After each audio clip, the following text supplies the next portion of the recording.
Okay, y'all, I'm sorry. Did the former First Lady of the United States just say that she's obsessed with another man's love life? Not Barack's, but somebody else's. Y'all, we are watching the public unraveling of a legacy, one podcast at a time. Coming up next on Unshakable with April Chapman.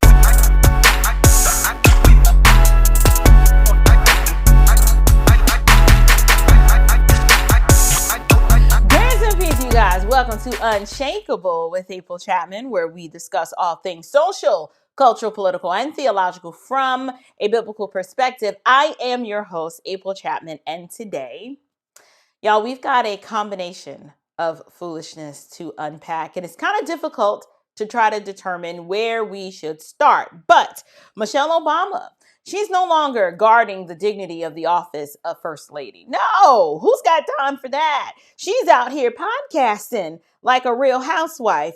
And so we need to talk about it. Y'all, take a look at this. To this, former First Lady Michelle Obama has been on quite the podcast spree these days, and it feels like she's airing her and, well, her own and President Obama's dirty laundry. Let's try to look at that. Sometimes I get in the bed and I'm freezing. Yes. And other times it's like, oh my God, take my skin off. It's like the change in temperature is wild. For any woman, anytime, but especially at this age. It's a battle with a partner, right? Mm-hmm. Because he's always cold. And I'm like, do not touch. And sometimes I wake up hot and I'll wake him up. Did you touch the thermostat? You touched the thermostat, didn't you? He's like, it didn't, I swear to God. He now knows. He's afraid of the thermostat. I said, I don't care what you do. Do not touch anything in this room after I go to sleep. Do you wear an eye? You know what? I'm just not ready for that. No. I'm not ready to hear about her menopause and waking up hot. It's a lot. It's a lot for a First Lady. So I don't know if she's joking around or throwing shade at her husband. Question. Her latest comment to Airbnb CEO is certainly raising some eyebrows. Watch this. You know, I have to say, Brian, if I'm a single girl out there and I find out that Brian Chesky is single and I can like stay in his house, Here she have goes. you ever? There you go. Right to the relationship, Brian. You don't have to be feel pressured. No, but we've never talked about this. He just got here. Have you ever? Her and her husband have tried to set me up before, so I'm very invested in Brian's love life. Tommy. Everybody's got a podcast now. Isn't that crazy? Listen, I like when we see leaders from whatever party. I like when we see them kind of drop the facade and be themselves. I think we all enjoy that. I'm not mad at her for telling personal stories. But there is something about being a First Lady and maybe kind of guarding a legacy a little bit, especially since it's the Obamas. People love the Obamas. And she's kind of airing out all the dirty laundry. I don't know if she's doing it for views because her podcast initially was struggling a little bit. Saw that. And so maybe she feels that she needs to do this, you know, throw some dirty laundry out, make it like a reality show to get some more eyeballs and attention. But it's certainly not like any First Lady we've seen before. Well, he could just date Belichick's girlfriend and get lots of attention for both. Sorry, too soon. So, Alicia, this is like a give-up day when someone just puts their sweats on and says, I give up. Like, let me just let it all hang out. I mean, what is going on? I think, to Tommy's point, it just might be content, and she might just be looking for people listening. I will say, just on a personal note, I'm very glad that my husband and I agree on the temperature in the house. We have that in common. Thank God for the car, because you can have independent climates, and I can, he can have the air conditioning on, have it cold, and I can warm it up and have this seat heater on, and that's wonderful. But as for their marriage, I don't know. You don't hear him doing that. Yeah. That's a good point. Can I just say, the first thought I had, this is a guy who won the Nobel Peace Prize, and he's arguing with his wife about the temperature because he needs his blanket. He needs Stars are just I know like that's us, I don't want to get too much into their bedroom, but the point is, I don't see Mother Teresa being worried about the temperature or Albert Schweitzer, needing an extra blanket. I mean, it doesn't fit the idea of my old idea of what a Nobel Peace Prize winner would be willing to do. I don't know. All right, here's the deal. Listen, I don't want to be overly critical. Michelle talking explicitly about her menopause struggles and bedroom frustrations with the heat. I get it. I've been there, done that. I'm still going through it. I'm very transparent with my audience about being hot all the time. Shoot, heck, we got a resident fan called Fanny that I pull out often. So I understand the First Lady's desire to be humanized and to be relatable. I get it. I don't want to make a big deal about that. My source of contention with Michelle is her bizarre comments about another man's love life, right? Saying publicly that you're incredibly invested in his love life. I'm sitting back and I'm like, I'm sorry, what? We've had first ladies that have prayed and first ladies that planted gardens, first ladies that even championed education, so many other things, right? But now we have a first lady who's out here talking about her hot flashes and the thermostat fights on air. And like I said, I'm not saying that Michelle Obama, she can't be honest about womanhood, right? I think the issue is that there's a time and a place for everything. And she has to raise her standard, okay? She can't be like everybody else. Everybody knows that the first lady is not like everyone else. One, for you to have been married to the former commander-in-chief of the United States and he picked you, it's obviously because you're not like everybody else. We don't want you to commandeer yourself down like everybody else, but I get it. That's not the bigger problem here with this commentary from Michelle. The part that's the most concerning was her fixation on another man's love life. And it's raising red flags like, ma'am, are you okay? She was oozing desperation. I'm like, your husband is Barack Obama, the former president, Nobel Peace Prize winner. Can we get a little reverence here? Can we just get a little respect? As you guys know, this is a faith-based podcast in the sense that I am a Christian. And so biblically speaking, when the Bible, through the book of Ephesians by the Apostle Paul, is exhorting women, let the wife see that she respects her husband. It doesn't mean that you worship him, but even pagan women know you do not publicly emasculate your husband, especially not for podcast clicks. But there's a deeper issue here. The deeper issue here that I believe Michelle blew the lid off of was how it is normalized behavior now to publicly disrespect men, even your own husbands. And what I don't think women are realizing that this public disrespect for men, it's actually pushing them away. It's making them double down deeper into the patriarchy, because we can't say in one breath that we want a strong man, and then yet in the next breath, we continue to do things that publicly humiliate him. You can't control, clown, and then crush a man and then wonder why he shuts down or he doesn't want to be with you anymore. It's because you're insufferable. You are insufferable with your lack of discretion and self-control. Michelle Obama checked so many boxes, right? So many first boxes, but this box, this one right here, this ain't it. I'd also like to note that the cultural rise that we're witnessing today, it's not just happening in these government handouts that, everybody is feeling entitled to, or these other misguided policies. It is a war on womanhood. There's a war on womanhood. And not only are we living under biological warfare, but this is for the battle. This battle is for the minds of women. And it's happening psychologically as well.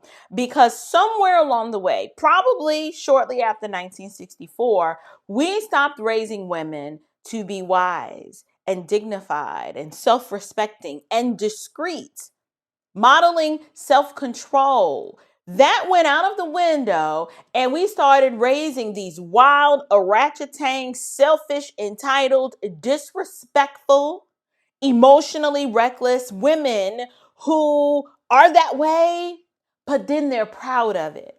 And case in point, to prove the argument, we now have the former First Lady of the United States, Michelle Obama, embodying all of that.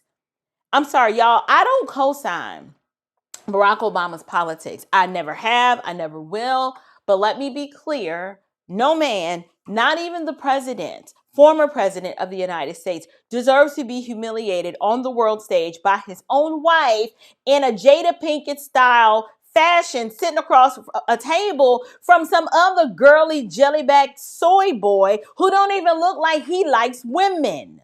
Her husband have tried to set me up before, so this is, I'm very invested in I appreciate Brian's it. love life. Talk about your menopause struggles. Fine. So many women appreciate the fact that maybe she's being honest about that because we're going through it and we thought we were going crazy. So maybe on some level, I don't want to be too harsh about that because yes, she is the former first lady. We know she's not perfect, but darn it, shoot, sweat and be classy about it. Okay.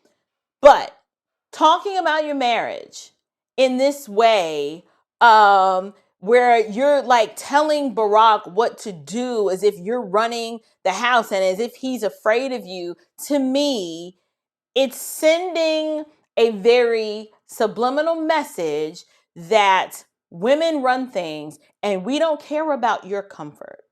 All that matters is my comfort. She could have used this as an opportunity to say, you know what? I'm going through some thermostat challenges, my personal thermostat.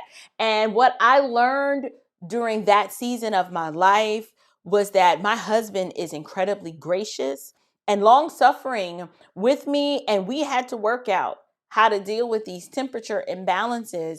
And I think it was a wonderful display of, teamwork and submission and sacrifice and patience. Like she could have used this to actually model virtue. And it would have also made her more relatable. But the part where she's talking about another man's love life and how invested she is in it, I'm like, your husband's still alive. He is the former president of the United States. Like he's very much alive and still married to you. Ma'am, you need to be slapped. What are your daughters supposed to think about you talking about another man like that publicly as if he don't even exist? It's not funny. It's disrespectful and it's foul. But this is what orangutans do. When a female imbecile cannot manage her own misery, the only thing she knows how to do is to show out. She'll show her entire tail and she doesn't care who sees it. She doesn't care that the world is watching. And the thing is, Michelle Obama is not some random chick with a mic. She's the first Black first lady in American history. No one else holds that title. But sadly, she is squandering that entire platform to glorify dysfunction and to validate what everyone is already saying about modern Black women today. They are saying that we're just a bunch of matriarchal miscreants that will burn it all down for some sick thrill of it all. And we don't care about the casualties that we leave behind.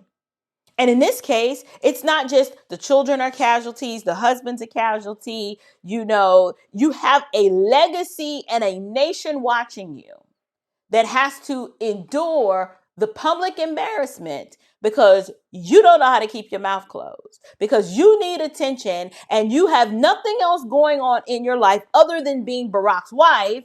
And that wasn't even good enough for you. This woman, she could be elevating the conversation around so many other issues. She could be mentoring young women, imparting wisdom into her, or single-handedly. Wouldn't it be amazing to see one woman single-handedly restore dignity to womanhood? But instead, no, she's on a podcast tour. She's going on these podcasts and on her own podcast, feeding some need to please her other matriarchal invisible friends, and then trying to get her own 60-year-old itch scratched by lusting after a single man like she's taping an episode of Real Housewives of Potomac. And I'm looking at this dude, and I don't know if she just lacks this much self-awareness or she's just not reading the room. But I'm like, this dude is pretty effeminate, man. I don't even think he likes women. I think he likes men. But then in the same token, I'm looking at him, I'm looking at her, and I'm like, well, are the rumors true? Because people are calling you Big Mike. And in looking at Big Mike, the way Big Mike is looking at this dude, something's not making sense. She was incredibly invested in his love life. We ain't gonna spend a whole lot of time on it, but it's something to think about. I'm not sure if I'm the only one that noticed the zestiness of the man sitting there and how incredibly interested and invested she was in him. But I digress. Listen, I want to have a conversation about feminism right now. And it's because feminism has so warped the minds of women today that not even the former first lady is expected to act like a lady anymore. But then again, like I said, if the rumors are true about her being Big Mike, maybe this is why it's so hard for her. She's like, I've played the role for too long. I can't do it no more. I don't know. But Michelle, like so many other orangutans, they've been told your truth matters more than the man that you pledged your life to. And they've also believed and adopted this idea that when you're disrespectful, that's when you're the most empowered. Oversharing is authenticity, and that's just you keeping it real. And above all, public emasculation. Yes, that is feminism's final form. I believe this was Barack's official humiliation ritual, and so many women all over this country have been doing this because they are listening to the lies of Satan, and Michelle is no exception. This woman is leading the charge of the next generation of orangutans, and she's just dragging an entire generation of Black women with her. They're listening. They are paying attention. She's doing the old and the young alike. Her daughters are watching this train wreck of a mess. Your daughters are watching this mess. I am praying that you are on guard and that you watching, dear one, is not getting caught up in the foolishness as well. But let me be clear about something. I cannot overstate this. Lacking discretion, being disrespectful, being unguarded and unwisely speaking, just unfiltered all the time is not strength. It demonstrates that you lack self-control. If we're told in the book of Proverbs, when talking about the Proverbs 31 woman, that strength and dignity are her clothing, where is the dignity here? That's what's missing out of all of these discussions with Michelle Obama. She's lacking dignity. Instead of being reverent, she's being wildly rebellious. The lies of feminism then tells us to swap modesty for micro needling. We care an awful lot about the externals, right? And we'll spend a grip of money to nurture and take care of what people see, but we care nothing about how people, especially the men in our lives, experience us. And so with all of these clips going viral, we're watching the first lady of our generation model what it looks like to glory in yourself, glory in your flesh, dishonor your husband, all in the name of being real. And y'all, this is not a good look. This is incredibly embarrassing. And so I know some people are like, oh, she's just being real. I mean, yes, she's being real rebellious. Michelle Obama is not the standard of womanhood. She's the actual warning. Don't be like Michelle. Because if you are, you're going to find yourself exhibiting imbecilic behavior, all because you have not managed to find a way to biblically manage your present misery. Ladies, do better and don't go and do likewise. So I'm curious to know, what do you guys think? Do you think that the media is being overly harsh? I get the menopause struggles. It's real, and too many people haven't been honest and open enough about that.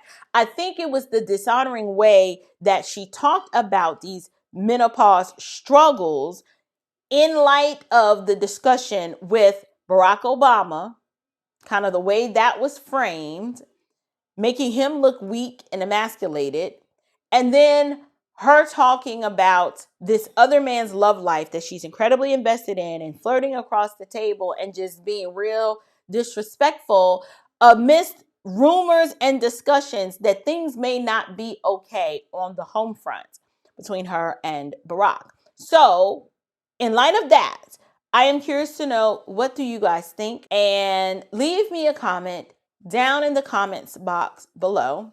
And until next time, you guys, stay strong, and above all else, stay unshakable.